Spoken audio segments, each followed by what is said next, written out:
Should you buy owner-occupier property first or should you go with rent vesting?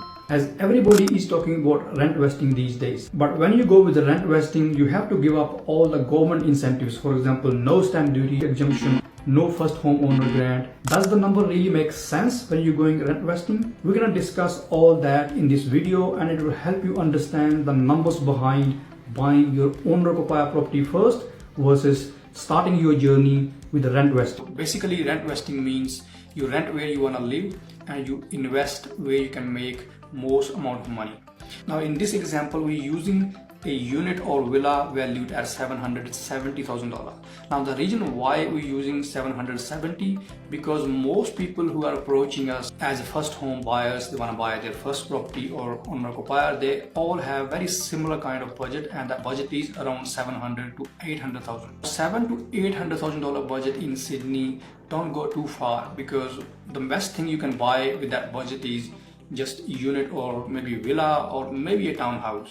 But there's no chance of buying a house. If you're buying in good suburbs in Melbourne, the same thing gonna happen. You probably won't be able to buy a house in Box Hill.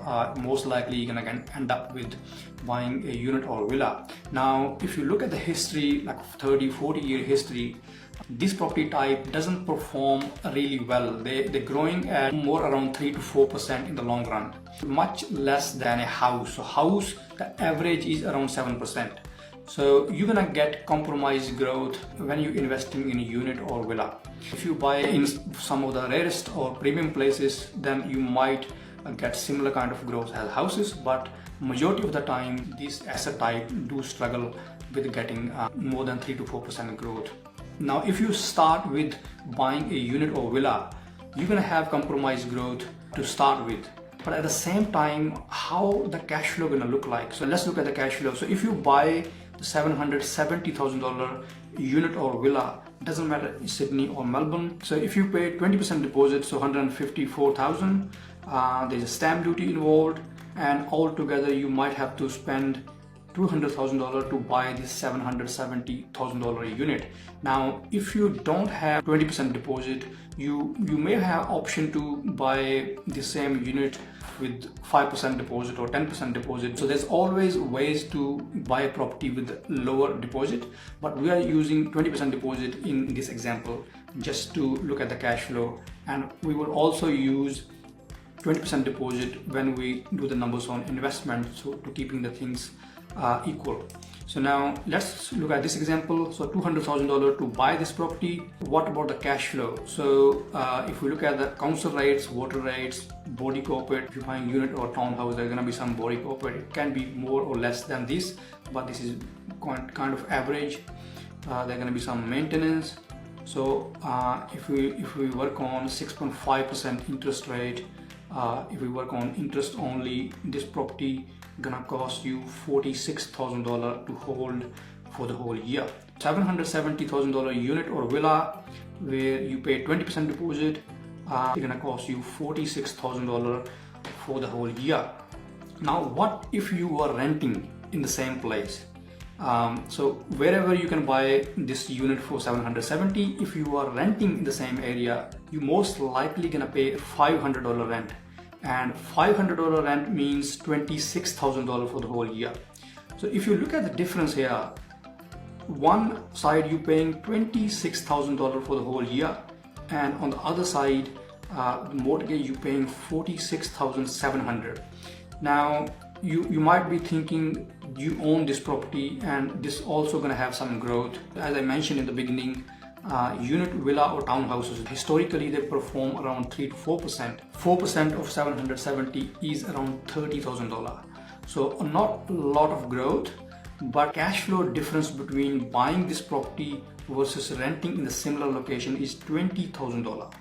Now what if we take rent vesting route? What if we don't buy this property? So you're still living in the same area, your kids are still going to the same school, but now you're renting, you know, buying. Let's say we're buying in a different market where we can potentially buy a house with a bit of land, and it is in the early stages of the cycle. That way we can take advantage of the full growth cycle. Let's look at this example. It doesn't matter where we buy, as long as we're buying at the right time. So if we buy a property around $550,000, which is a house, so house historically have been growing at around 7%. So much better growth and the lower entry price here. So if we do the numbers on buying cost here, if we pay 20% deposit, so we're keeping the numbers same, 20% deposit in this case as well, stamp duty and all that. So our total cost to buy this property will be $134,000 if we pay 20% deposit. You can buy the same property with very less cash outlay, but let's keep the numbers same. For example's sake, $134,000 to buy this $550,000 property. Now let's look at the cash flow side of it. Now council rate plus water is $3,200, insurance around $1,500 altogether, maintenance $1,500. There's gonna be some letting fee, there's gonna be some property management fee. So altogether it's $9,300. If you look at the bank side, the loan so 6.5% interest only. Again, 80% LVR, so this property gonna cost us $38,000. Now this property gonna have some income, and if you look at the income side, if this property is renting at $560 a week with 1 week vacancy, this property gonna give us $28,500 income. Now there's income, there's expense, and there's some difference between both these numbers. Now we haven't included depreciation in these numbers, which can be added later to make the numbers even better, but let's work without depreciation. Difference between these two numbers is $9,400, so which means this property is negatively cash flowing by $9,400. Now this is before tax. Because this is an investment loss, so we can get some tax back on that. So if we are on 37% tax bracket, for example's sake, we will get around $3,000 back, and net negative cash flow will be around $6,000. Now the yearly rent, if you remember, the last example was $26,000. So if you add up rent plus the negative cash flow from this property, we are all in $31,900. So even after paying the rent, even including negative cash flow from this property, we are still ahead by $14,000 when we compare our cash flow to an owner-occupied property. So now looking at this example, even after buying 2 investment properties in growth locations, you're still gonna be ahead on the cash flow side when you are rent vesting. Now some of you are gonna have questions like, what about the incentives? Because when you're buying an investment property, you don't get any first home buyer grant, or you don't get any stamp duty exemption. Yes, you have to give up incentives when you're buying an investment property first. You won't get any stamp duty exemption. There most likely not gonna be any grant available. I always ask my client to put a number on these incentives. So if you are someone who buying in, for example, let's say you're buying in Sydney. In Sydney, there's no stamp duty up to $800,000 property value, and there is possibly $10,000 grant available. So if you are someone who looking to buy a unit or villa under $800,000, first of all, you're buying an asset that don't have that much growth potential, because as I said, historically this asset type has underperformed. You will get that $30,000 incentive in the form of stamp duty exemption. If $10,000 first home grant, that is $40,000 worth of incentives. But that $40,000 worth of incentives is nothing if you buy a property which is not going to grow in value. At the same time, if you buy the property in a growth market and you buy at the bottom of the cycle, the same property can do anywhere from $50,000 to $150,000 in next couple of years.